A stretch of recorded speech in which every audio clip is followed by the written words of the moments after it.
네, 시작하겠습니다. 살림 공부 모임, 오늘 세 번째인데요. 오늘 공부할 제목이 존재의 근원입니다. 제가 본격적으로 강좌를 시작한 2008년도부터인데, 항상 4강 정도 되면은, 존재의 근원을.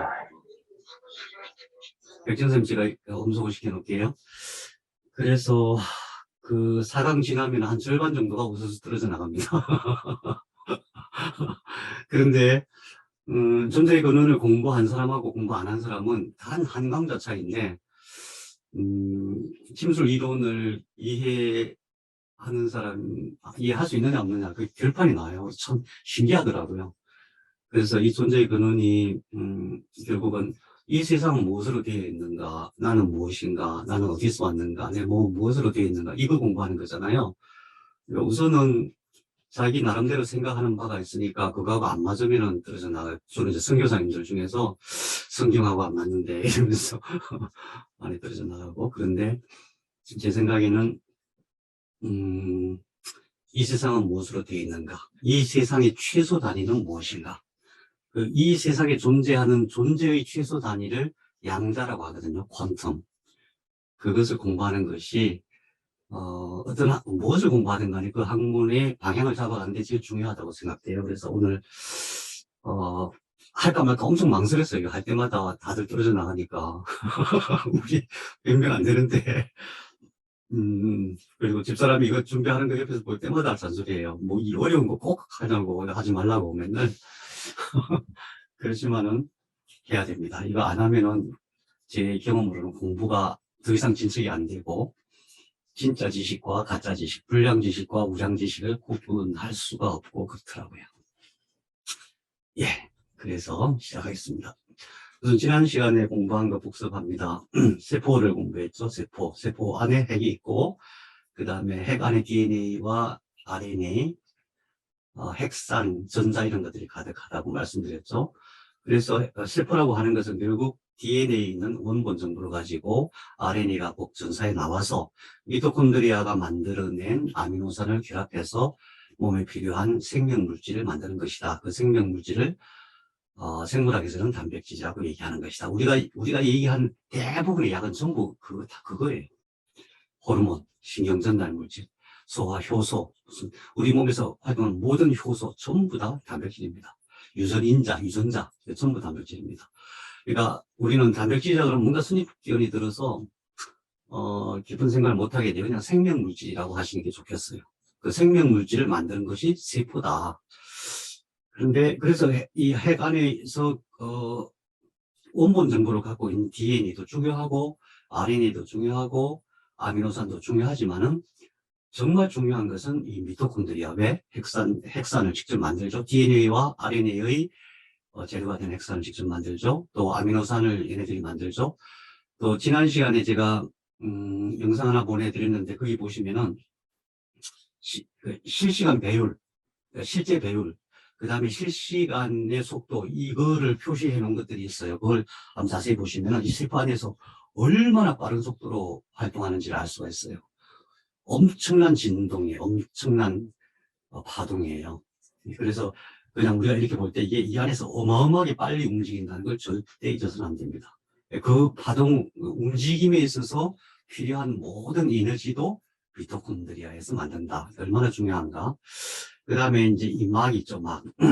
지난 시간에 제가 간단하게 말씀드렸지만은 이 세포 전체의 막은 뭘로 되어 있다 그랬죠? 지질로 되어 있어요. 인지질, 이중막. 이중막으로 되어 있어요. 그러면은 이 핵을 감싸고 있는 막도 지질로 되어 있어요. 미토콘드리아를 감싸고 있는 막도 지질로 되어 있어요. 그 외 기타 소기관을 감싸고 있는 것도 전부 지질로 되어 있어요. 그러니까 지방이 얼마나 중요한지 아시겠죠? 지방이 얼마나 중요한지, 우리 몸에 지방이 얼마나 많이 필요한지. 예. 그래서 평소에 뭐 지방 섭취를 줄인다, 이거 정말 암 치료하시는 분들한테 정말 위험한 거예요. 이제 그런 예, 말씀하세요. 이거는 가짜 지식인가 보네요. 그러면 선생님, 림프절 전이를 일으키는 게 지방이다라는 게 사실 막 유튜브에서 막 돌아다니잖아요. 암이 림프절로 들어가는 기전은 굉장히 복잡해요. 그런데 기본적으로 림프절이 뭔지를 이해해야 되죠. 림프절 안에 뭐가 있을까요? 림프가 있죠. 림프가 뭐예요? 백혈구예요. 림프가. 백혈구. 그래서 제가 우리 몸에서 백혈구 세포가 엄청 많이 생기잖아요. 그게 어디서 숙성이 되냐, 성숙하냐 하면 림프절에서 성숙해요. 그러니까 거기는 그러니까 백혈구가 숙성되는, 성숙하는 장소이기도 하고, 또 싸움이, 엄청 많은 싸움이 일어나는 곳이기도 하고 그래요. 그러니까 암세포가 림프절로 끌려 들어가는 경향이 있어요. 그래서 림프로 많이 처리된다고 얘기하죠. 그것을 두려워해서는 안 돼요. 그거는 큰 문제가, 사실 큰 문제는 아니에요. 근데 지방 때문에 그렇다면 제가 볼 때는 원리상 잘 안 맞는 것 같아요.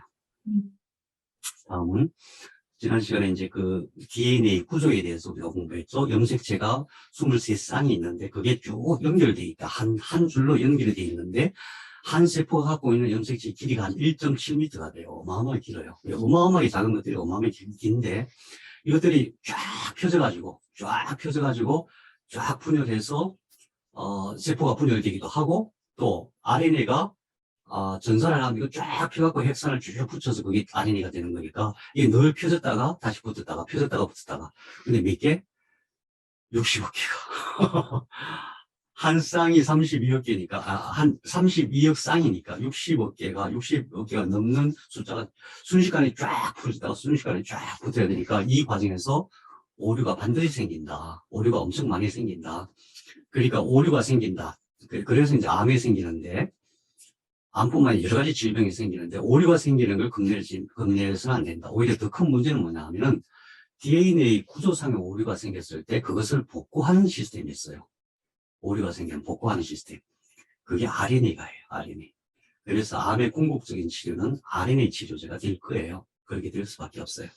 그 다음에 이 개념, 이 용어는 반드시 외워두시라 그랬죠. 염색체, 이게 염색체고 중간중간에 이렇게 히스톤 단백질이라는 것에 이렇게 감겨 있는 것이 유전자들이다.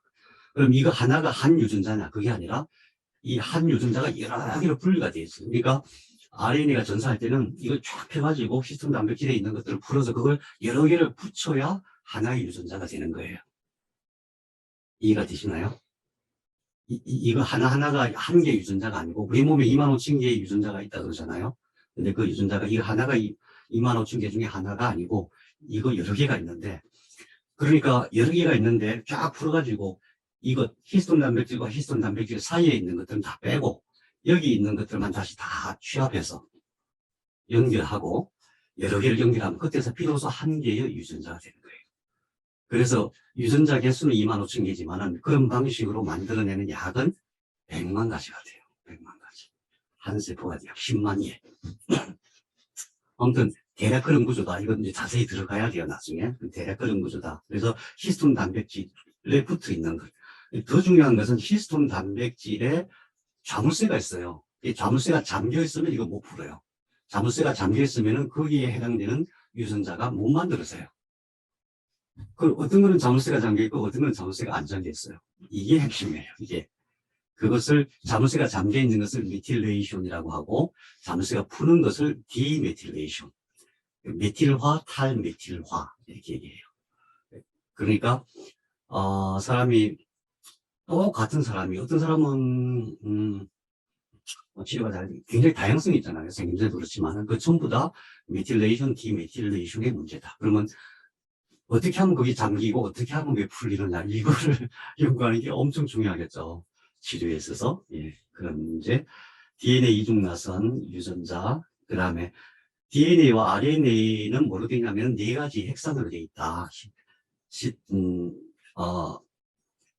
네 가지 핵산이 뭐죠? 갑자기 생각했네. 시토신, 아데닌, 구아닌, 시토신, 티민. 예, 아데닌, 구아닌, 시토신, 티민. 반드시 아데닌은 티민과 연결이 되고, 구아닌은 시토신과 연결되고, 그렇게 해서 짝을 다 맞추게 되어 있어요. 그래서 이 핵산, 이거 하나하나가 전부 핵산이에요. 그 핵산을 누가 만드느냐? 미토콘드리아가 만든다. 그러면은 핵산, 좋은 핵산을 잘 만드는 것도 굉장히 중요하겠죠. 좋은 핵산을 잘 만들게 하는 것이 건강에 얼마나 중요한지에 대해서 여러분 혹시 들어보신 적 있으세요? 아무도 그 얘기를 안 해요. 신기하죠?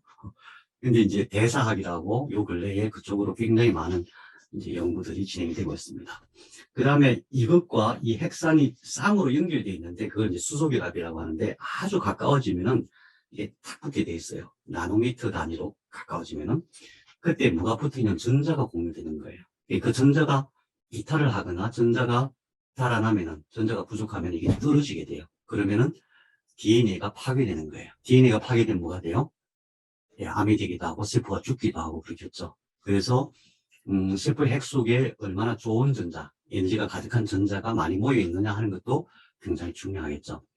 그래서 방사능을 쬐면 암이 된다는 얘기는 방사능을 쬐면은 그 방사능이 물을 분해할 때에 전자 하나가 부족한 OH 수산기를 만들어요. 그게 이제 활성산소가 그렇게 되는 거거든요. 그것이 여기 들어가가지고 이 붙어 있는 전자 하나를 뺏어가요. 그래서 이게 망가지는 거예요. 방사선 빛이 가서 콱 파괴하는 게 아니고 전자도 굉장히 중요하다. 전자를 어떻게 공급받을 것인가? 어떤 전자가 좋은 전자인가? 이런 공부도 해야 되겠죠. 그 다음에 지금은 우리가 배울 때는 mRNA, tRNA, rRNA 이것만 했지만 RNA 종류가 거의 20가지 정도가 됩니다.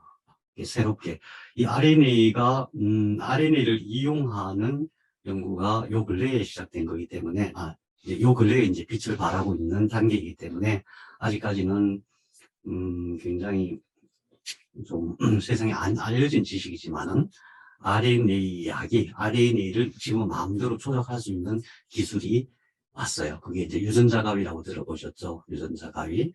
그 다음 RNA 약을 만든다. RNA로 항암제를 만든다. 그런 기사도 요 근래에 계속 나오고 있어요. 그게 궁극적인 약이 돼요. 그게 무슨 얘기냐면은 항암제를 먹는다는 것은 세포를 죽이는 거예요. 암세포를 죽이고 해체하고 그거 역할밖에 못해요. 근데 그게 근본적인 치료가 아니잖아요. 세포 하나 죽인다고 해서 다른 세포가, 암세포는 완전히 죽일 수가 없는 거잖아요. 너무 숫자가 많으니까. 궁극적으로 어떻게 해야 되냐면은, 고장난 DNA를 고쳐서 세포가 세포가 되게 하는 것이 궁극적인 암의 치료법이거든요. 그걸 누가 하느냐? RNA가 해요. 지금 그래서, mRNA, 지난번에 생명양님 말씀하셨잖아요.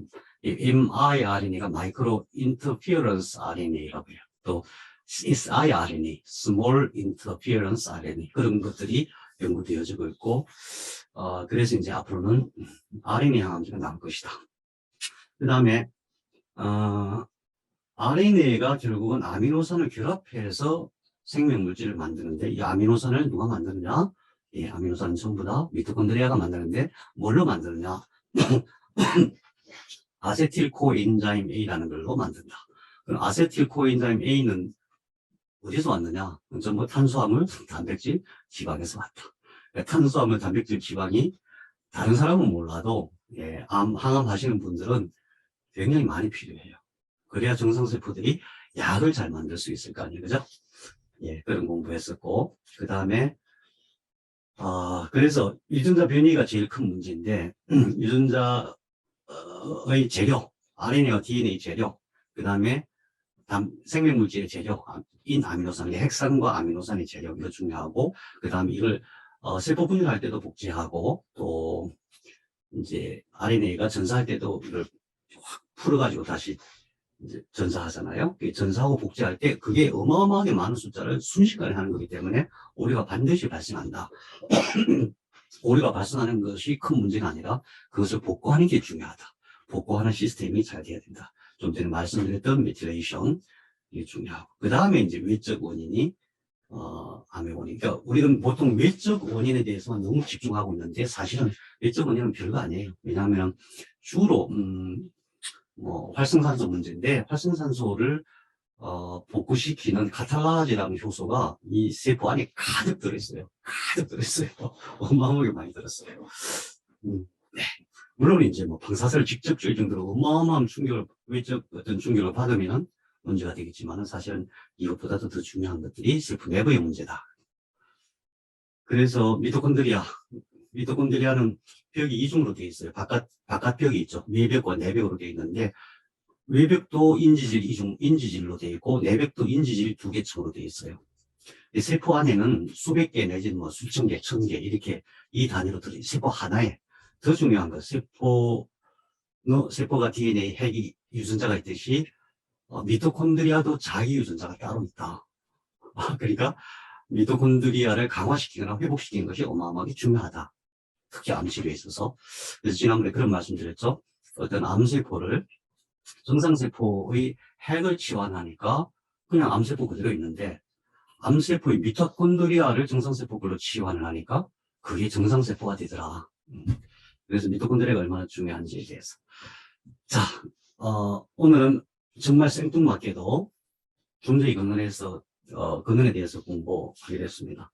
왜 그러냐 하면은, 그럼 이 세포가 어떻게 작동하는가, 어떻게 하면 잘 작동하게 하는가, 어떻게 하면 복구를 잘 할 수 있게 하는가. 그럼 세포가 뭘로 되어 있는 걸 알아야 되겠죠. 그럼 그 세포를 구성하고 있는, 네. 최소 단위, 그것을 공부를 하자는 거죠. 네, 말씀하세요. 선생님, 거기 들어가기 전에 지난번 복습에서 중요한 질문은 아닌데요. 조금 개념상의 이해가, 그러니까 이제 mRNA가 핵에서 나가서 이제 전사하고는 핵이 나가가지고 이제 그 아미노산을 이렇게 합성해서 이제 만들잖아요. 그때 그거를 번역한다라고 트랜스레이션이라고 얘기를 하는데 그러니까 전사라는 개념은 그 개념을 쓴 이유를 좀 알겠어요. 근데 왜 번역이라는 개념을 썼을까 조금 이해가 안 되더라고요. 왜냐하면은 mRNA가 이제 DNA에서 유전자 부분만 이렇게 따로 모아가지고 쫙 가잖아요. 그러면은 tRNA가 아미노산을 탁 갖고 와요. 그러면은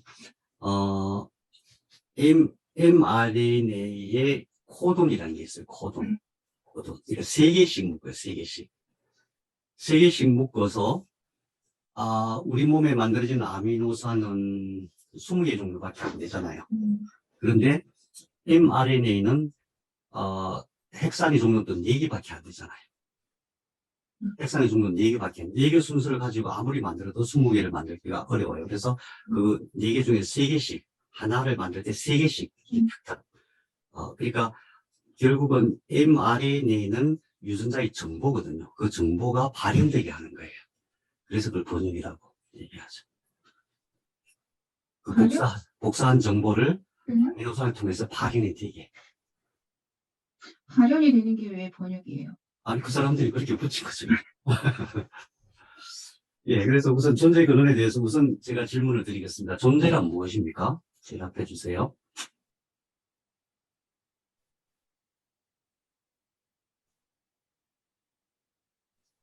있음. 있는 거. 그러면 두 번째, 있는 것이 있다면 없는 것은 뭐예요? 존재와 비존재란 무엇일까? 없다는 것은 이걸 예전에는 선문답으로 했잖아요. 직관, 명상, 비유 전부 그랬잖아요.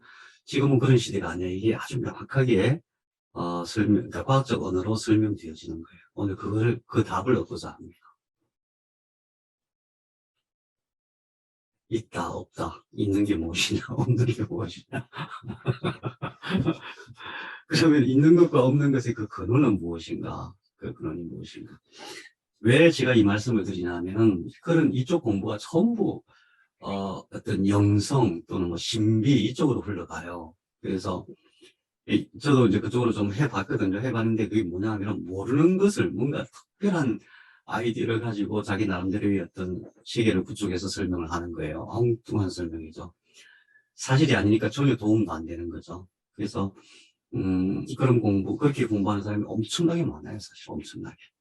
우리 강좌할 때도 항상 그런 사람들이 많이 와요. 그래서, 한계를 느껴요. 그런데 그것은 과학이다. 왜? 물리학이라는 과학 자체가 이 세상의 존재는 도대체 무엇으로 만들어졌을까? 이 연구가 몇 년 동안이나 진행된 것 같아요.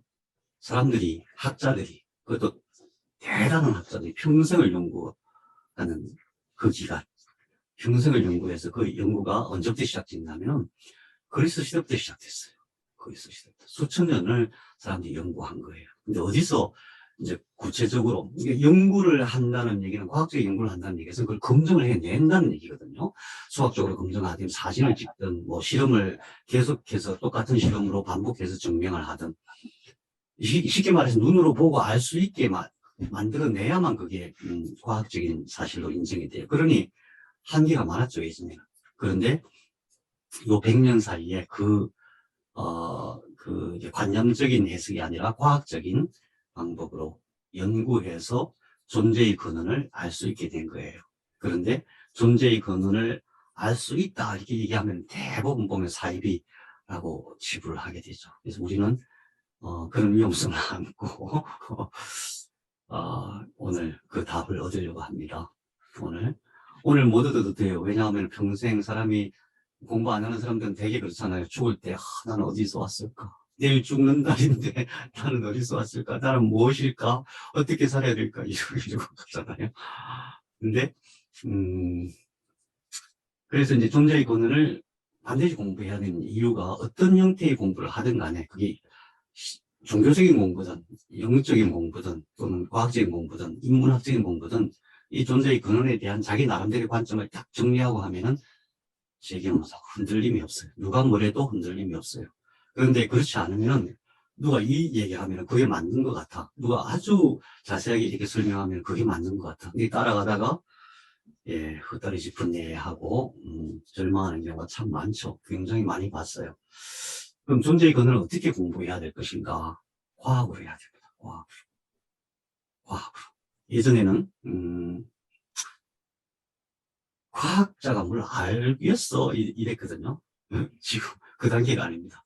과학이 철학을 뛰어넘었다고 아주 자신만만하게 얘기하고요. 과학이 종교를 뛰어넘었다고 자신만만하게 얘기하는 정도로 그 사람들이 많은 업적을 성과를 이뤄내놨어요. 그래서 네. 제가 말씀드리고 싶은 것은 앞으로 이제 공부를 해야 돼요. 그럼 자료가 있잖아요. 대부분 우리는 뭐 네이처지나 사이언스지에 나오는 논문을 딱 보면 확실하게 믿을 수 있어 그렇잖아요. 안 그래요? 절대 그렇지 않습니다. 논문이 쌓여서 나중에 완전히 하나의 어떤 교과서적 지식으로 되기까지 한참 걸려요. 논문을 믿을 수 있는 게 아니에요.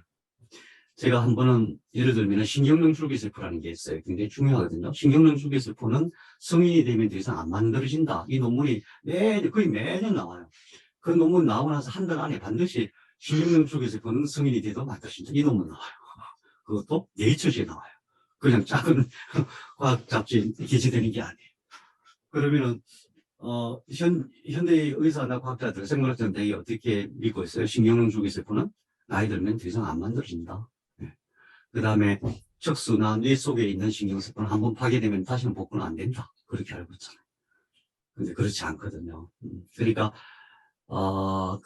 이 근원에 대한 지식을 확고하게 가지고 있으면 어떤 자료를 보더라도 자기 관점을 가지고 계속 파고 들어갈 수가 있어요. 그래서 어렵더라도 제가 오늘 이렇게 말씀드린 건 어떻게 보면 되게 단순하고 방향만 제시하는 정도일 수밖에 없을 거예요. 왜냐하면 짧은 시간이니까. 그렇다 하더라도 여러분들께서 계속 공부해 나가시기 바랍니다. 자, 시작합니다. 우선 세포는 그러면 최소 단위가 뭐냐? 이 세상 모든 존재의 근원을 따지기 전에 우선 세포는 어떻게 되느냐? 세포는 핵이 있고 미토콘드리아가 있고 그 다음에 막이 있고 여러 가지 세포 소기관들이 있어요. 이제 약을 만들어내기 위해서 필요한 여러 가지 소기관들이 있어요. 그러니까 그냥 간단하게 얘기해서 세포의 최소 단위는 핵산, 아미노산, 인지질일 것이다. 이렇게 볼 수가 있잖아요. 그죠? DNA, RNA 전부 핵산으로 되어 있고, 단백질은 아미노산으로 되어 있고, 세포막은 지질로 되어 있고, 리피드. 자, 그러면 핵산과 아미노산과 인지질은 뭘로 되어 있는가?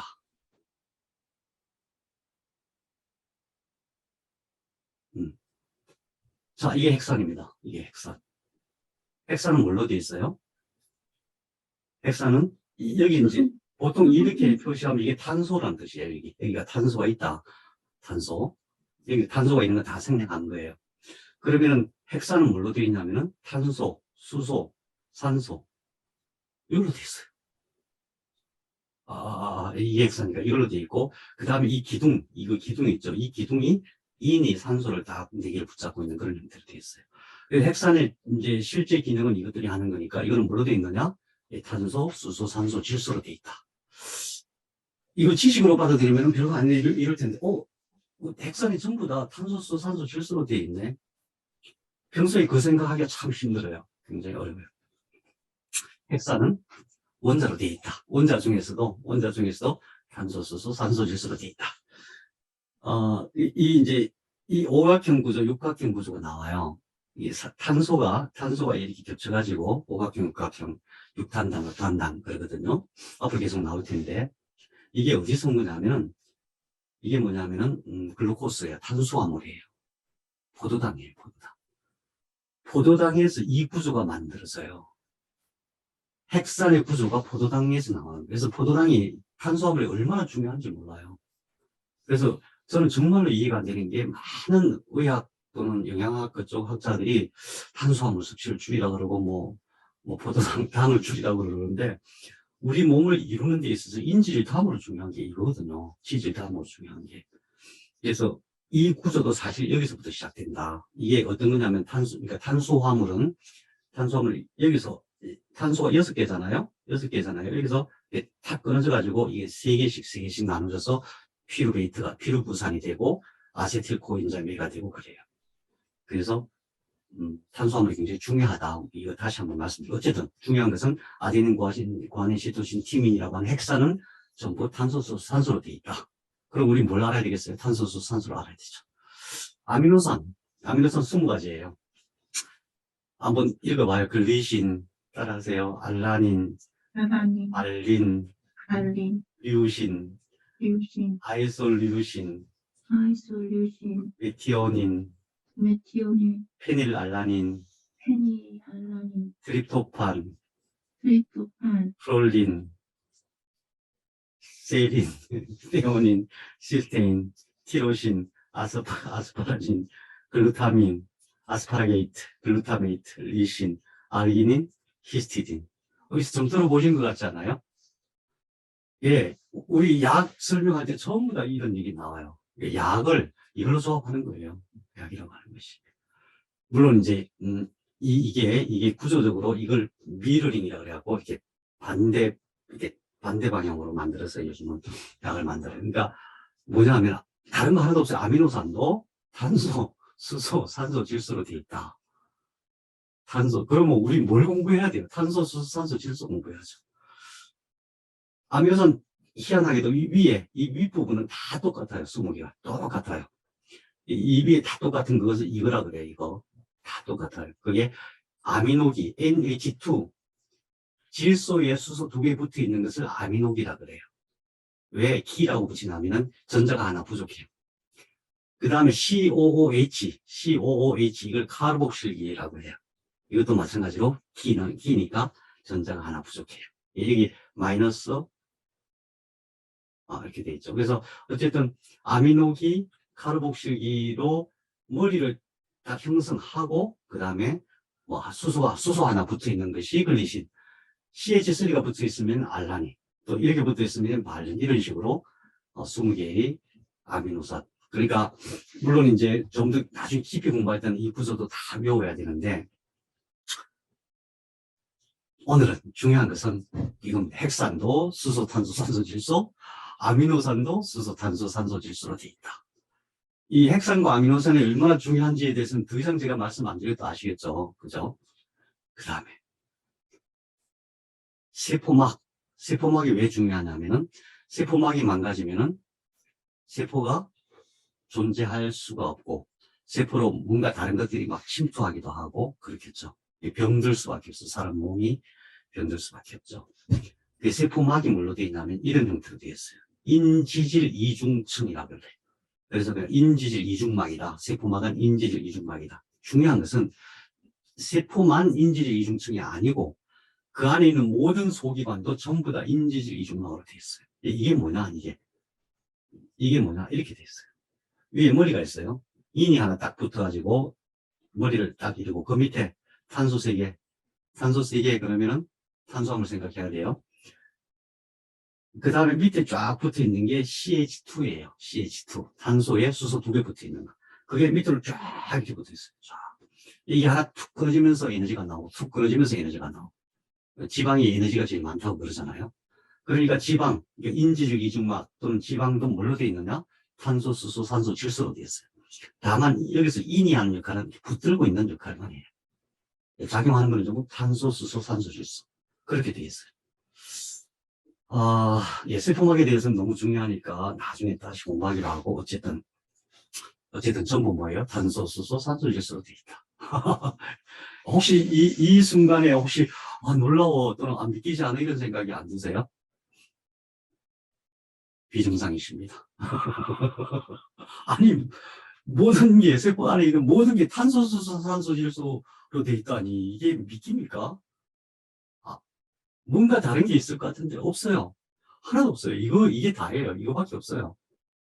이거 말고 무슨 영적인 물질, 무슨 뭐 특별한 생명 물질, 아니에요. 탄소, 수소, 산소, 질소로 되어 있어요. 지난주에 보내드렸던 영상이 엄청 빠르게 움직였죠, 세포 안에. 모든 것은, 우리 몸에 있는 모든 것들은 엄청나게 빠르게 움직여요. 엄청 시끄러워요. 살아있다고 하는 것은 그게 엄청나게 빠르게 요동치는 거예요. 그 요동칠 때마다 에너지를 필요로 해요. 우리가 전기 쓰듯이. 그 에너지를 ATP라고 해요. 아데노신 3인산. 아데노신 3인산이 뭘로 돼 있어요? 예. 탄소, 수소, 산소, 질소. 이거는 이제 어떤 기둥 역할을 하는 거예요. 이게 하나 툭 떨어지면은 아데노신 2인산.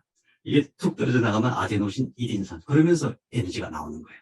그 에너지라고 하는 것은 그럼 뭐예요? 결국 에너지라고 하는 것은 얘네들이 갖고 있는 에너지예요.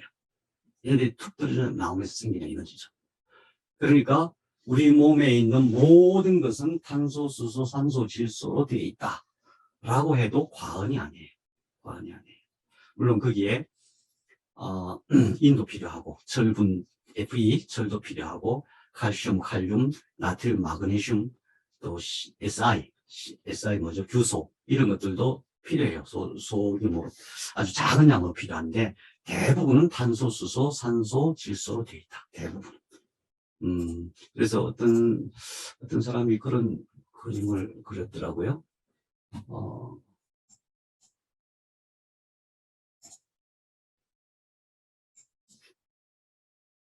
보입니까, 혹시?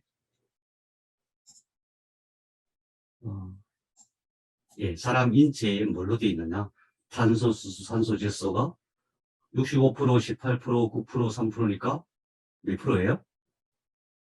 99%인가 8%인가 아무튼 그래요.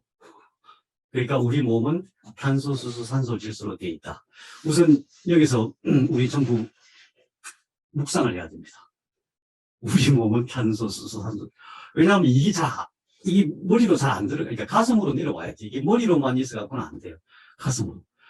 아니, 우리 몸이 탄소, 수소, 산소, 질소로 되어 있다고? 만일에 그렇다면은 우리 영도, 우리의 생각도, 나의 모든 것이 그 안에 뭔가 비밀이 있을 거야. 이런 추측이 나올 수밖에 없어요. 그렇잖아요. 그래서 탄소, 수소, 산소, 질소로 되어 있다는 것을 이 가슴에 가득 새겨야 됩니다. 그러니까 아무것도 하지 말고 우리 몸은 진짜 탄소, 수소, 산소, 질소로 되어 있구나. 그러면은 막 가슴이 벅차오르다가 어느 순간에 근데 그러면 탄소, 수소, 산소, 질소가 뭐지? 라고 답이 나올 때 다음으로 탁 넘어가야 돼. 예, 그걸 여러분들이 알아서 하세요. 원래는 가슴을 치면서 내 몸은 진짜 그랬단 말이야. 이게 분명히 배우긴 배운 것 같은데 안 믿겼던 거죠. 이게 그렇게 중요한 지식이라는 것을 아무도 얘기 안 해준 거예요. 이게 몸은 탄소, 수소, 산소, 질소라는 것을 아무도 얘기 안 했잖아요. 몸은 뭐 영혼이 어떻고 영혼 육이 어떻고 그죠? 무슨 뭔가 특별한 뭔가가 아니에요. 몸은 탄소, 수소, 산소, 질소가 돼 있어요. 믿습니까? 실제로 그렇습니다. 물 H2O잖아요. 그래서 그것을 가슴으로 탁 받아들이고 나면은 도대체 탄소, 수소, 산소, 질소가 뭐야? 그때에 이 공부를 시작해야 돼요. 그럼 도대체 원자가 무엇인가? 그렇지 않으면은 이제부터 머리가 딱딱 아파서 하기 싫어져요. 그러니까 그러니까 우리 몸이 탄소, 수소, 산소 질소로 돼 있다. 원자로 돼 있다. 진짜다. 이거는 진리다. 예수님이 오셔도 그렇게 말씀하실 것이다. 라고 절절히 내가 가슴으로 받아들여야만 그 지식을 받아들였을 때 그때 비로소 그렇다면 원자는 무엇인가 일이 들어갑니다. 뭐 너무 궁금하잖아요. 도대체 원자는 뭘까? 궁금하지 않으세요? 궁금하지 않은데 이거 들어가면 제가 있잖아요. 가슴으로 받았어. 가슴으로. 와, 세상에. 여기에 답이 있겠구나. 내 존재의 비밀에 대한 모든 답이 있겠구나. 그래서 이걸 공부하려고 어땠냐면은 완룸을 하나 가져가고 2달 동안 머리를 쥐어뜯었어요. 2달 동안. 왜냐면은 언제요? 몇 년 됐어요. 여기 와서. 예, 여기 와서 이제 왜 그러냐면 이제 이거는 다 아는 사실은 고등학생들 이거 다 알아요. 고등학교 교과서에 다 나오는 거예요. 다 아는데 그 가장 근본, 그것의 가장 근본, 그것이 어떻게 작동하는가. 제가 이제 2달 동안 진짜 머리를 쥐어뜯으면서 원룸에서 혼자 밤이고 낮이고 논문 막 뒤지고 그래서 결국은 어디까지로 갔냐면 빅뱅으로 안 갈 수가 없었어요. 빅뱅으로 가고 그 다음에 이제 여러 사람들이 강의를 정리를 하고 그러면서 이제 얻은 답이 빛이에요. 빛. 그래서 제가 제 백혈병을 뭘로 치료하냐면 빛으로 치료해요. 빛으로. 그 빛이 내 마음대로 움직인다는 거. 내 마음을 따라 움직인다는 거. 지금 아무리 말씀을 드려도 뭐 특별한 얘기겠어. 다 그랬어요. 제가 이제 백혈병에 있다는 소식 듣고 많은 사람들이 저한테 물어보고 뭐 치료 어떻게 하냐 그러면 내 마음으로 치료한다 그러면 아무도 안 듣죠. 부인하진 않아요. 무시하죠. 무시.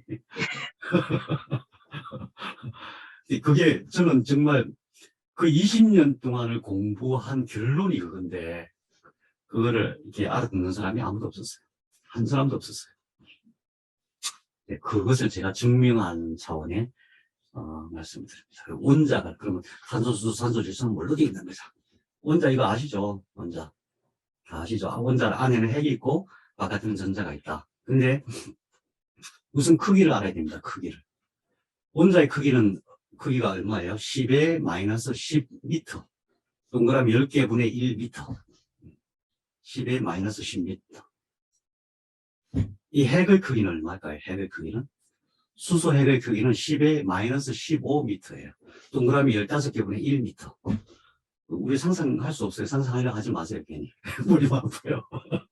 다만, 동그라미가 5개가 차이가 나는구나. 그거는 알 수 있죠. 동그라미 5개라는 게 어떤 의미인가 그것만 알면 돼요.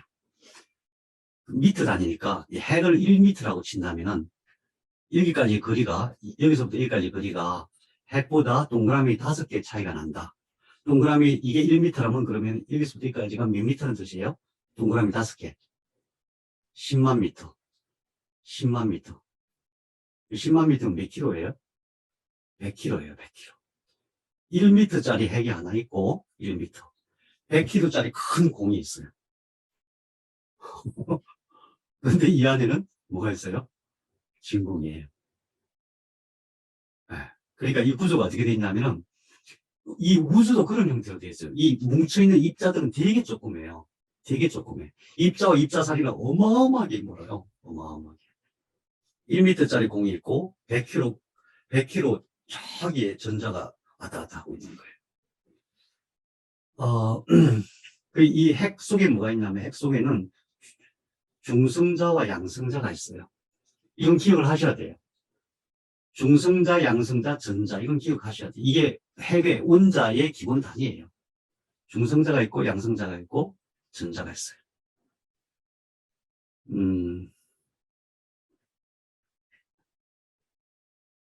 안 믿기시죠?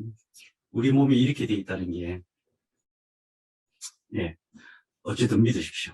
그런데 중요한 것은 뭐냐면은 중성자는 또 코어크로 되어 있어요. 그래서 원자의 최소 단위는 뭐냐?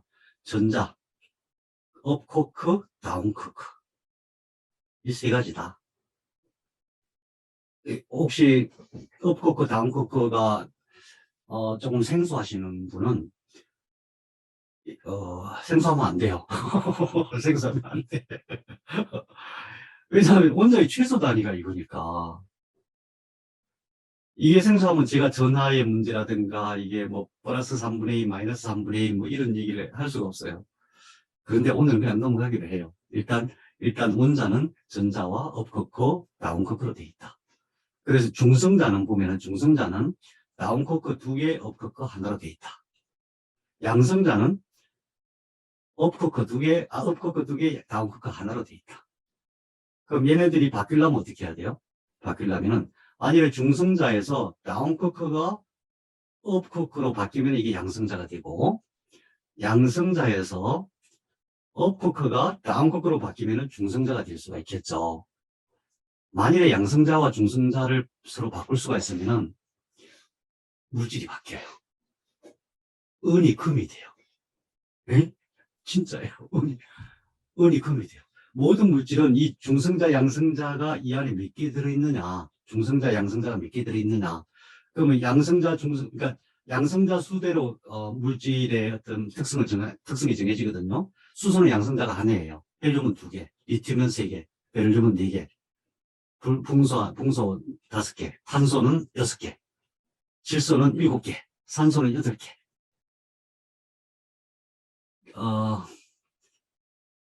그러니까 모든 물질, 모든 원자가 양성자 숫자에 따라서 바뀌는 거예요. 근데 양성자가 이 중성자로 서로 바뀌면은 이게 바뀌는 거예요. 수소가 헬륨이 되고, 헬륨이 리튬이 되고, 리튬이 베릴륨이 되고, 산소가 질소가 되고.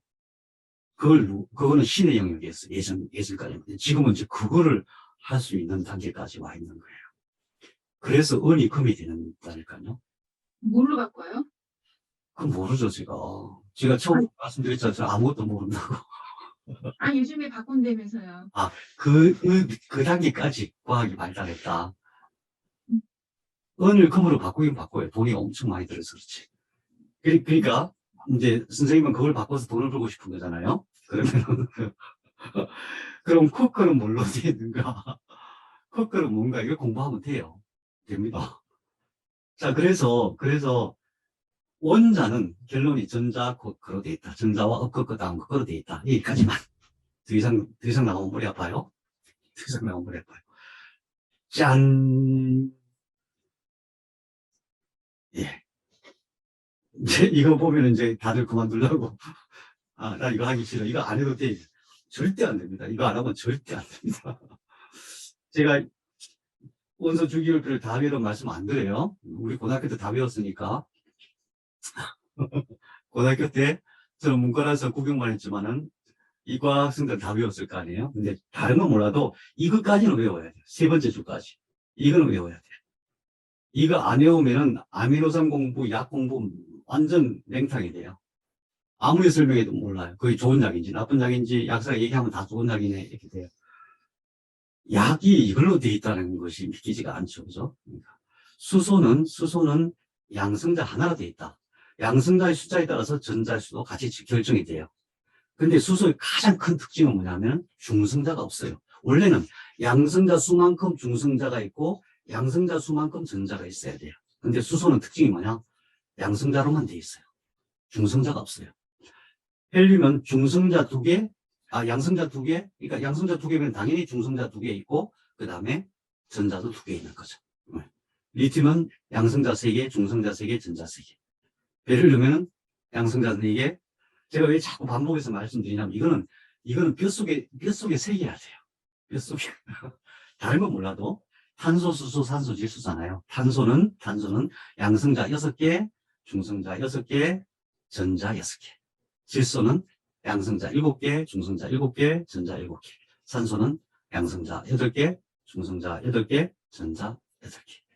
이 중에서 왜 이제 나중에 빅뱅으로 가야 되냐면, 제일 처음 만들어진 게 수소예요.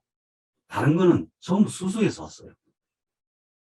무슨 말이냐면, 수소가 합치고 합쳐져서 헬륨이 된 거예요.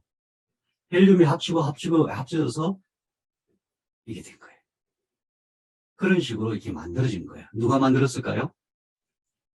누가 만들었냐면 별이 만들어요.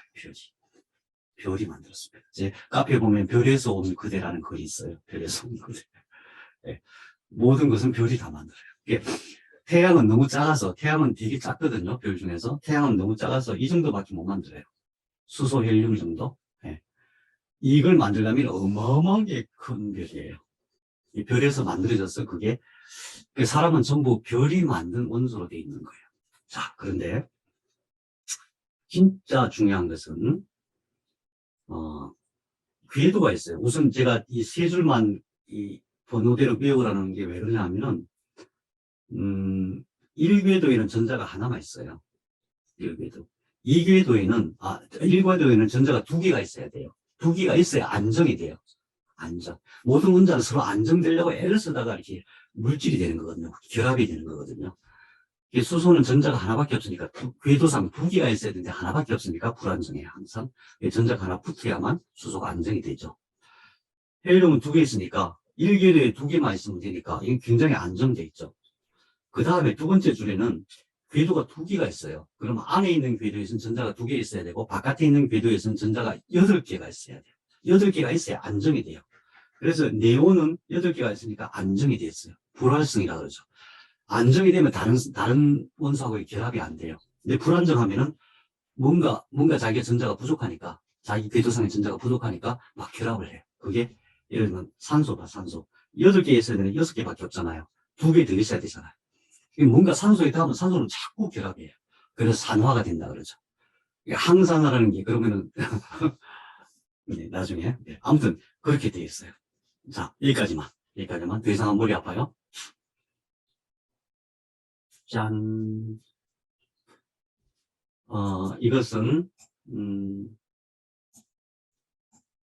이것은 반드시 외워야 됩니다.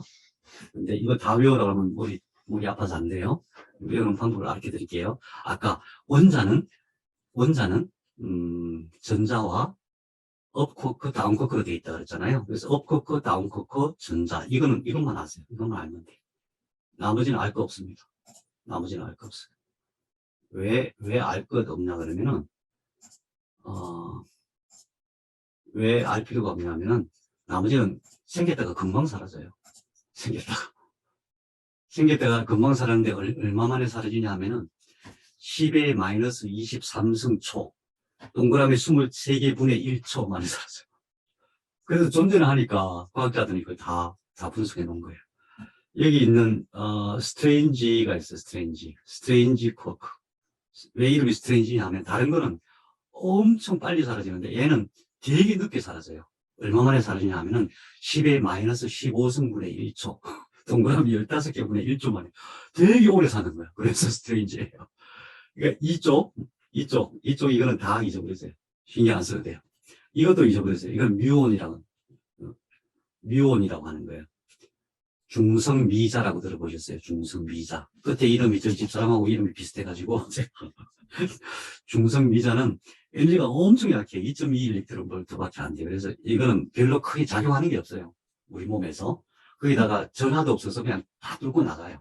태양에서부터 엄청 많이 나오는데 다 뚫고 나가요. 이건 신경 안 써도 돼요. 이 세 가지만 신경 쓰면 돼요. 왜? 원자는 탄소, 수소, 산소, 질소는 핵과 전자가 있는데 그 핵 속에는 양성자, 중성자가 있다. 근데 양성자, 중성자는 뭘로 되어 있냐면 업코커, 다운코커로 되어 있다. 그러니까 업코커, 다운코커 일렉트론, 그러니까 전자는 반드시 알아야 돼요. 그 뭘 알아야 되느냐? 이게 매스라고 했어요. 매스. 질량, 매스가 질량으로 되어 있는데 질량이 2.2 메가 일렉트론 볼트? 뭔 뜻이야, 그렇지? 이거 짚고 넘어가야 되거든요. 이 질량인데, 질량이 무게를 얘기하는 거 아니에요. 근데 무게를 얘기하는 게 아니라, 이 에너지를 얘기해요. 그래서 이건 매스라고 하는 것은 질량이라고 할 때, 우리가 무게로 생각하면 안 돼요. 이 에너지 양으로 생각해야 돼요. 그럼 2.2 메가 일렉트론 볼트라는 게 뭐냐? 우선 1 일렉트론 볼트를 알아야 되겠죠. 1 일렉트론 볼트, 전자 볼트라고 해요. 1 일렉트론 볼트를 열로 바꾸면은 몇 도나 될 것 같아요? 1 일렉트론 볼트를 열로 바꾸면은 10,000도 정도 돼요. 10,000도. 그러면은 업코크가 가지고 있는 에너지 양이 220만 곱하기 10,000도. 상상이 됩니까? 아니, 쿼크라고 하는 것은 뭔가 에너지가 엄청나게 뭉친 거구나. 이해되십니까? 이 대단히 중요한 사실이에요. 이 물질이라고 하는 것, 그러니까 물질의 최소 단위라고 하는 것은 뭔가 굉장히 응축된 거구나. 말도 못하게 상상도 안 될 정도. 그래서 어떤 사람이 어떤 유명한 과학자 그런 말을 했어요.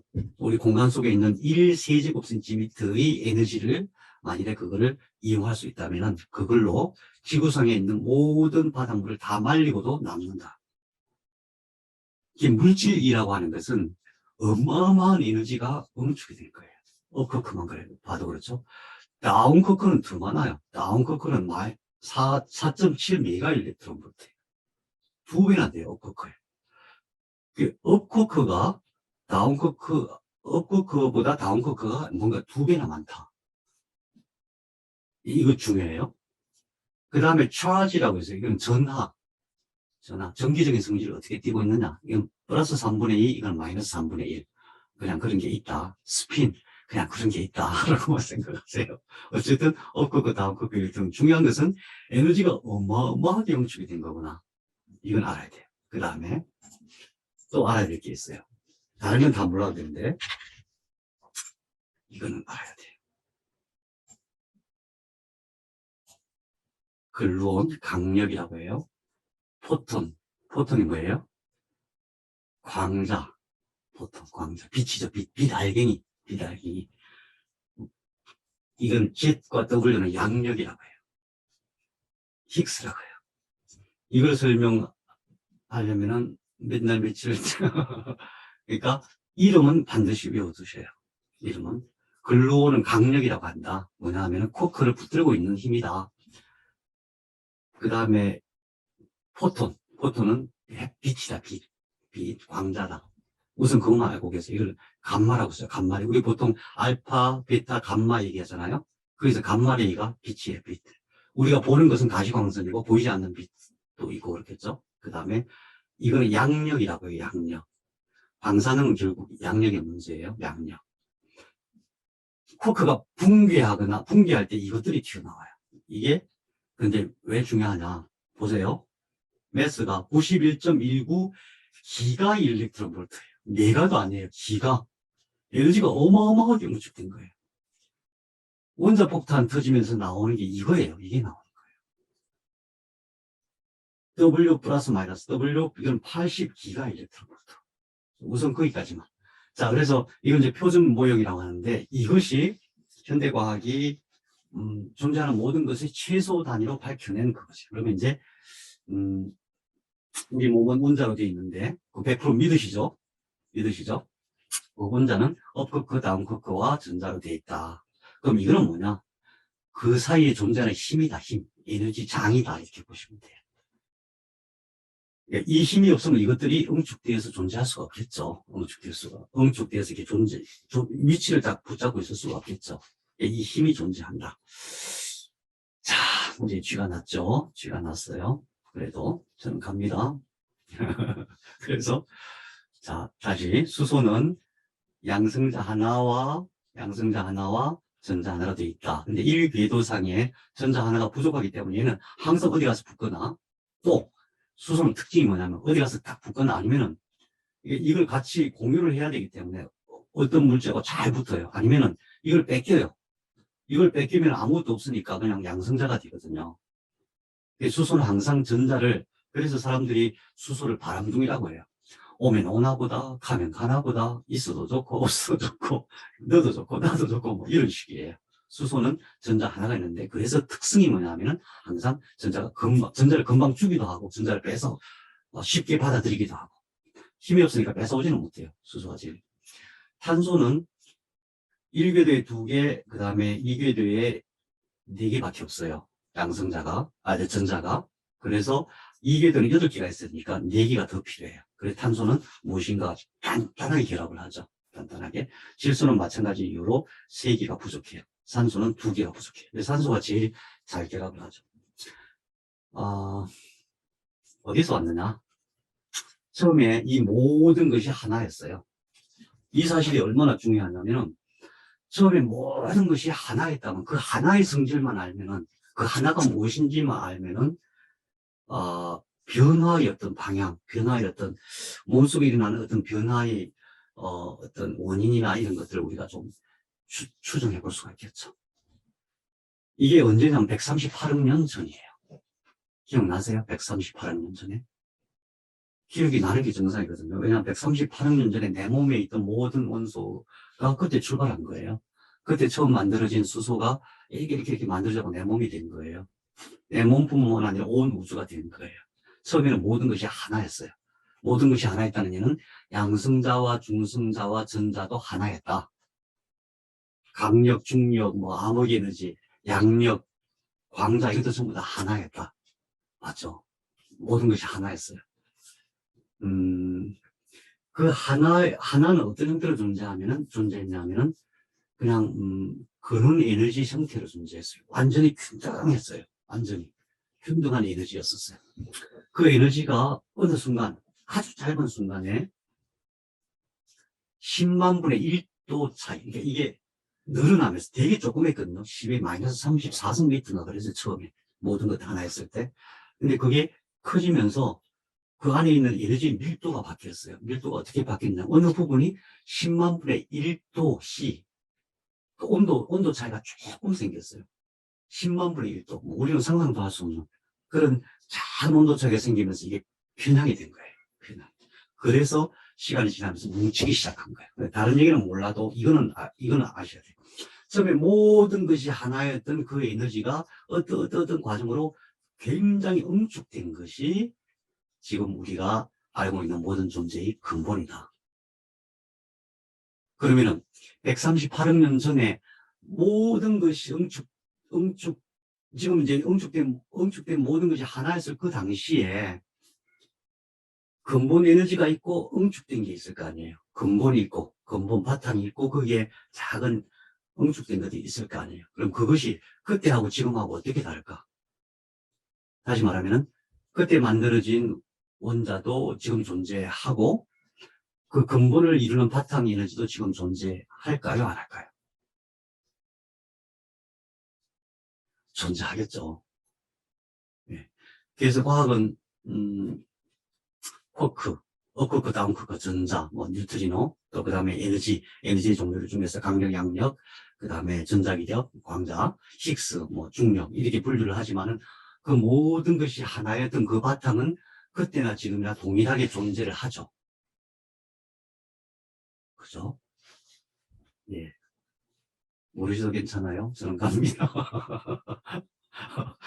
자, 제가 조금 더 정리를 해드릴게요. 자, 그래서 몸을 구성하는 최소 단위는 쿼크와 전자인데, 그 바탕이 있다, 바탕 에너지가. 그거는 태초에도 있었고 지금도 있다. 그 태초에 있는 그 에너지들이 뭉친 것이 지금의 쿼크고, 그 다음에 전자고, 광자고, 그 양력이고 강력이고 그런 것이다. 여기까지만 이해가 되시면 돼요. 그것을 이제 인류가 눈치채기 시작한 게 언제부터냐면 반입자를 알게 되면서부터예요.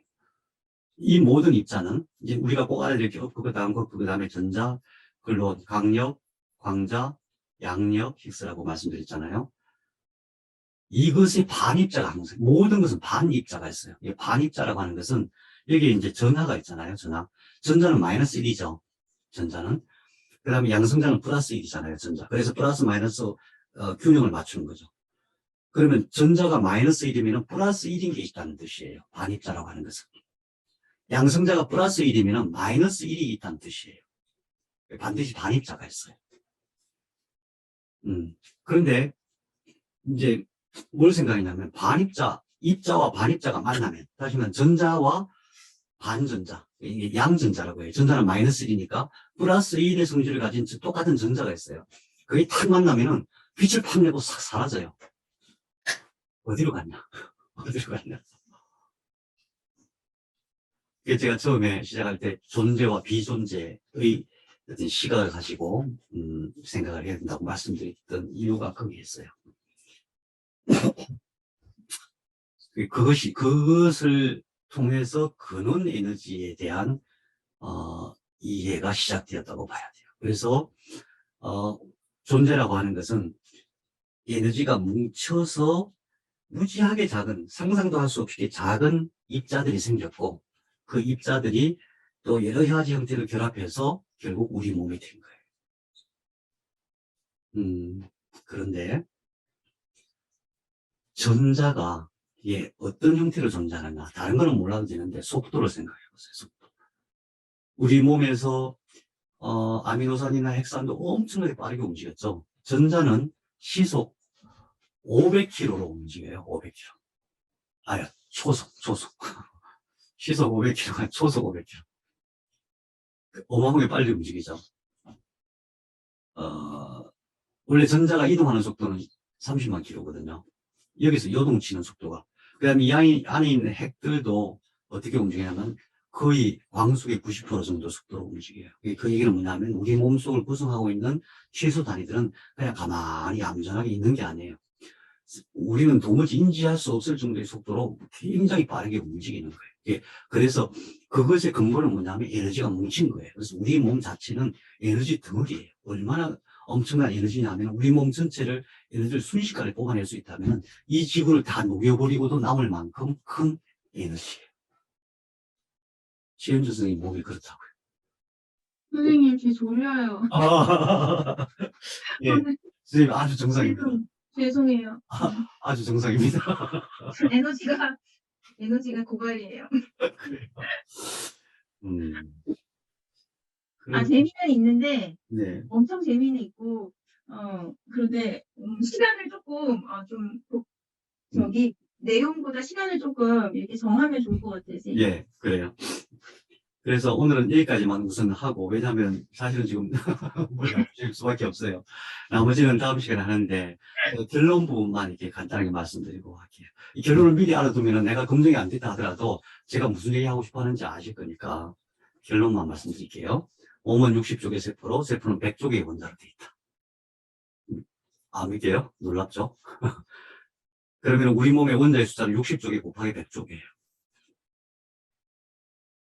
원자는 소립자, 쿼크, 전자로 되어 있다. 그리고 그 사이에 상호작용하는 에너지로 되어 있다. 소립자는 근원 에너지가 뭉친 것이다. 태초부터 지금까지 계속 존재하는 몸은 그래서 에너지 덩어리다. 그 에너지 양이 얼마나 큰지를 상상해보자. 에너지가 작동하는 원리. 에너지는 우주에서 무한하게 공급되고 있어요. 우리가 그 에너지를 받아서 우리 몸이 사용되는 거예요. 무한한 은총으로 우리에게 다가오는 것이다. 그래서 에너지를 섭취하기 위해서 뭔가를 해야 된다. 그런 차원이 아니다. 그런 차원이 아니다. 그런데 에너지는 정보가 유도한다고 되어 있어요. 그 정보라는 말 제가 의식으로 바꿨어요. 생각. 그 생각, 내 의식은 무엇이 유도하냐면 환경이 유도해요. 다음에 이 부분에 대해서는 이제 도무지 받아들이지 않을 거거든요. 근데 이제 이거 천천히 공부하게 돼요. 그래서,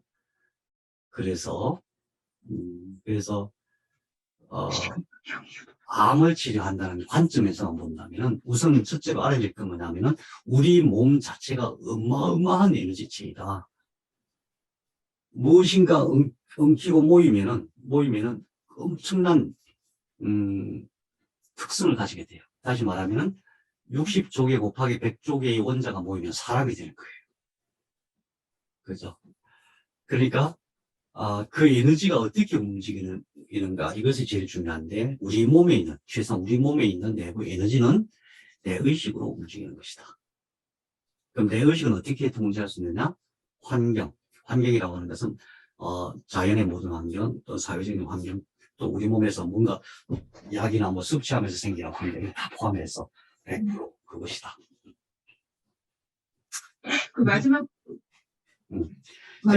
네, 우선 제가 말씀드리고, 우선 그렇게 해서 다음 주에 한번 다시 쭉 훑어서 설명을 드릴 텐데, 2단계를 넘어가야 우리가 약을 공부할 수 있어요. 오늘 박영호 선생님 자료 올려주신 거 되게 정말 중요한 자료인데, 그것을 박영호 선생님이 계속 의사 선생님들하고 약사 선생님들한테 막 계속 강의를 하고 계시거든요. 근데 그분이 진보가 없어서 엄청 답답해 하세요. 왜 진보가 없느냐 하면은, 이런 식으로 끝까지 근원을 파고들면 진보가 맞을 수가 없어요. 근데 박영호 선생님은 이렇게 설명 안 하시죠? 하세요? 박영호 선생님은 이제 유전학을 전공하신 분들 평생 유전학을 하신 분이잖아요. 음. 이 유전학에서 이제 후생 유전학으로 박영호 선생님은 그래서 발생학이나 입자 물리학이나 이쪽 분야에 대해서는 좀 잘 가까이 안 하셨겠죠. 소감 한마디씩 하고 끝내겠습니다. 최현주 선생님. 그 마지막 결론 부분이 상당히 인상적인데요. 네. 그거에 대해서 다음 주에가 좀 구체적으로 좀 들어가서 좀 하면 너무 기대가 돼요. 네, 감사한데요. 이게 결론이잖아요. 근데 이 결론을 내 지식으로 만들려면 지금 설명한 그 내용을 알아야만 이게 내 지식이 돼요. 그렇지 않으면은, 아, 당신은 그렇게 생각하는 거구나. 일리가 있어 보이네. 이래서 끝나요. 아무 소용이 없어요. 아무 때나 못 써먹어요. 진짜 중요한 것은, 진짜로 내 몸이 에너지 덩어리로 그 어마어마하게 빠르게, 그게 막 수백 초 곱하기 몇십죠? 그게 가속으로 맞아요. 그러니까 아까 그 도표에서 원자의 어떤 그 뭐 에너지, 매스 뭐 이런 거 있잖아요. 그거를 상상을 해보면 이게 상당한 것 같아요. 이걸 가지고 이제 우리가 공부하다 보면은 증명이 나와요. 음, 예를 들어서 DNA를 복구, 이제 RNA 중에 하나가 복구를 하는데 뭘로 복구냐면은 파란색 빛으로 복구를 해요. 음, 그런 지식을 접하면은, 뭐 신기하네. 이렇게 넘어갈 수가 있는데 그런 문제가 아니거든요. 네. 나중에 이제 음식이란 결국 그 빛을 흡수한 거거든요. 빛을, 광합성으로 그 빛을 흡수. 그 빛이 왜 에너지가 되고, 그게 내 몸에 어떤 사람은 똑같은 걸 먹어도 잘수하고, 어떤 사람은 먹어도 막 설사하고, 뭐. 아무튼 그런 것들은 나중 공부고, 어쨌든 그런 공부를 하기 위해서 꼭 필요한 게 이거다. 다음 시간에 다시 한번 쭉 듣고, 나머지 오늘 말씀 못 드리는 말씀 드릴게요. 외울 거 너무 많은 것 같아요. 별거 없습니다. 백진 선생님 소감 한마디.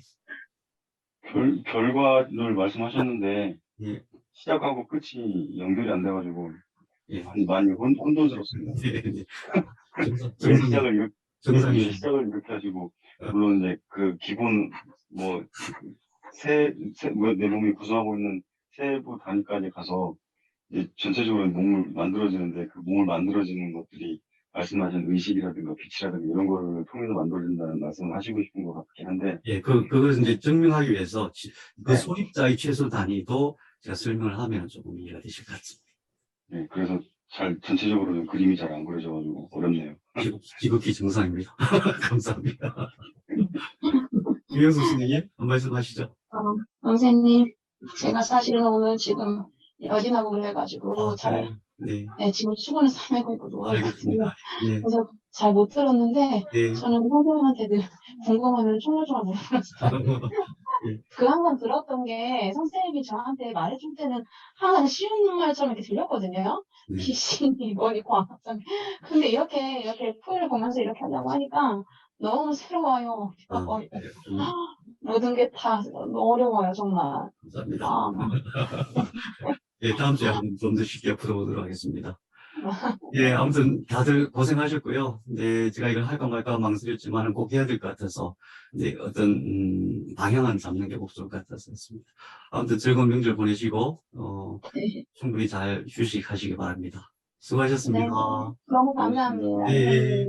새해 복 많이 받으세요. 감사합니다. 새해 복 많이 받으세요. 네. 새해 복 많이 받으세요. 네, 영수 씨 중요합니다. 빨리 나아요. 기도할게요. 네네, 감사합니다.